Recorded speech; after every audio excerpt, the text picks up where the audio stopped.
매주 목요일 경제 브리핑 시간입니다. 이 시간은 격주로 국민연금공단 대구지역본부 연결해서 국민연금 정보 알아보는 시간이죠. 노후 준비 서비스 팀의 이혜리 차장님 오늘도 전화로 만나봅니다. 연결되어 있습니다.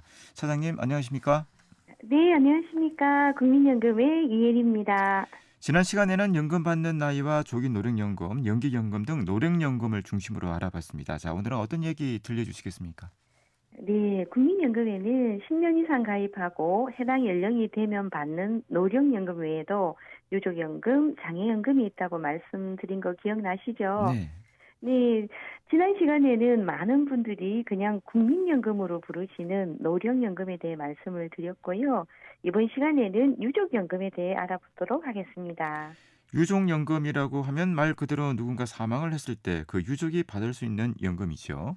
네, 맞습니다. 유족연금은 일정한 연금보험료 납부 요건을 충족한 자 또는 연금을 받던 사람이 사망하는 경우 돌아가신 분이 부양하던 유족의 생계 곤란을 방지하기 위해 지급하는 네. 연금입니다. 어떤 경우에 유족연금을 받게 되는지 말씀해 주시죠.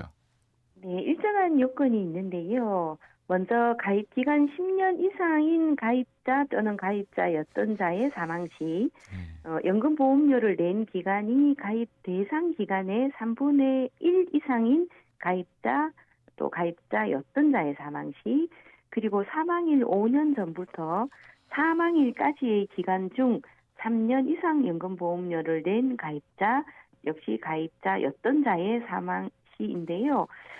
이 경우에는 전체 가입 대상 기간 중 체납 기간이 3년 이상인 경우는 유족연금을 지급하지 네. 않습니다. 말씀하신 예시들 가운데 어느 한 가지만이라도 충족되면 가능한 거죠.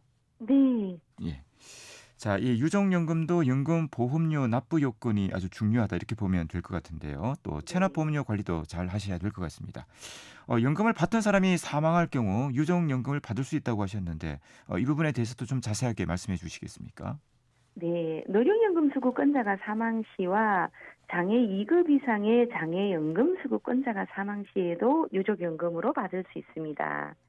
유족연금은 납부 기간, 체납 기간, 그리고 연금 수급 종류에 따라 유족연금에 해당이 될 수도 있고 안 될 수도 있고요. 네. 또한 사망일이 공무원 등으로 재직한 기간이나 국외 이주, 국적 상실 기간에 있는 경우에도 유족연금 지급이 되지 않을 수 있습니다. 네. 자, 그러면 이 유족연금은 유족 중에 누가 받을 수 있는 겁니까? 일정한 요건이나 순위가 있겠죠. 네, 유족연금은 돌아가신 분 기준으로 신분 요건과 생계유지 요건 등으로 판단해서 수급권자가 정해지는데요. 수급 요건을 모두 충족하는 배우자, 자녀, 부모, 손자녀, 조부모의 순서 중 최우선 순위자에게만 지급합니다. 여기서 자녀는 25세 미만이거나 장애 등급 2등급 이상이어야 하고요. 손자녀는 19세 미만이거나 장애 등급 2급 이상, 부모, 조부모는 60세 이상 장애 2급 이상이어야 합니다. 또한 손자녀의 외손자녀도 포함이 되고요. 네. 조부모에는 외조부모 및 배우자의 조부모, 외조부모도 포함됩니다. 예를 들어 1순위인 배우자가 없는 경우는 네. 25세 미만 자녀가 수급권자가 되고요. 자녀가 25세 이상이고 장애 등급 2급도 아니라면 다음 순위인 부모님이 유족연금 수급권자가 된다는 겁니다. 네. 민법상 상속 순위와 비슷하게 보이지만 좀 세부적으로 보면 다른 부분이 상당히 있네요. 네. 그렇습니다. 자, 노령연금은 수급 요건이 간단한 데 비해서 유족연금은 해당이 되는지 받을 수 있는 사람이 있는지 바로 알기가 좀 어렵다고 볼 수도 있겠습니다. 네, 그렇죠. 유족연금 해당 여부 청구 관련해서는 가까운 지사에 네. 먼저 전화 상담을 해보시고 방문하는 것이 좋을 것 같습니다. 유족연금으로 얼마를 받게 되는지 궁금한데요. 뭐 예를 들어 노령연금 수급자가 사망을 했을 때 본인이 받던 금액을 그대로 받는 건지 어떻게 되는 겁니까? 네, 유족연금은 돌아가신 분이 받던 노령연금액보다 많을 수는 없습니다. 기본연금액에 돌아가신 분의 가입 기간에 따라 지급률이 다른데요. 기본연금액은 연금을 지급하기 위해 만든 산식으로 산정합니다. 이 산식을 간단히 설명드리면 지난 시간에 말씀드렸던 A값, 요 A값이 네. 연금 수급 3년 전 3년간의 전체 가입자들의 평균액이고요.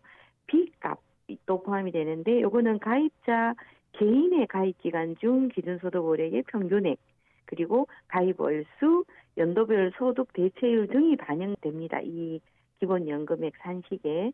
네. 유족연금은 가입 기간이 20년 이상인 경우는 기본연금액의 60%, 10년 이상 20년 미만인 경우는 50%, 그리고 10년 미만인 경우는 40%를 유족연금으로 받습니다. 네. 아무리 많아도 한 60%가 거의 상한이라고 보면 되겠네요. 그죠? 네. 네. 이 부부가 이 노령연금 수급을 하다가 한 분이 먼저 돌아가시게 되면 어떻게 되는지 좀 자세하게 말씀해 주시겠습니까? 네, 남은 배우자에게 노령연금 수급권자의 사망의 사유로 유족연금이 발생은 되지만 배우자 본인 노령연금과 발생한 유족연금 둘 다는 받을 수 없고요. 네. 발생한 발생한 유족연금의 30%를 가산해서 받습니다. 이때 배우자 본인 노령연금과 유족연금의 30%보다 유족연금액이 많으면 유족연금을 선택하시는 것이 유리하시겠죠. 네. 만약에 유족연금이 많아서 유족연금을 선택을 하게 된다면 배우자 본인의 노령연금은 소멸이 되는 겁니까? 그렇지는 않습니다. 유족연금을 받는 동안은 수급 정지가 되고요. 네. 만약 재혼 등으로 유족연금 수급권이 소멸되어서 유족연금을 더 이상 못 받게 되는 경우에 정지되었던 본인 노령연금을 받을 수 있습니다. 네. 재혼 등으로 유족연금의 수급권이 소멸되지 않고 사망 시까지 받는다면 결국엔 본인의 노령연금은 수급 정지 상태로 수급할 수는 없다 이렇게 보면 될 것 같습니다. 네. 자, 오늘도 이 청취자분들이 궁금해하는 국민연금, 유족연금에 대해 알아보는 시간 가져봤습니다. 네, 오늘도 유익한 정보 큰 도움이 된 것 같습니다. 고맙습니다.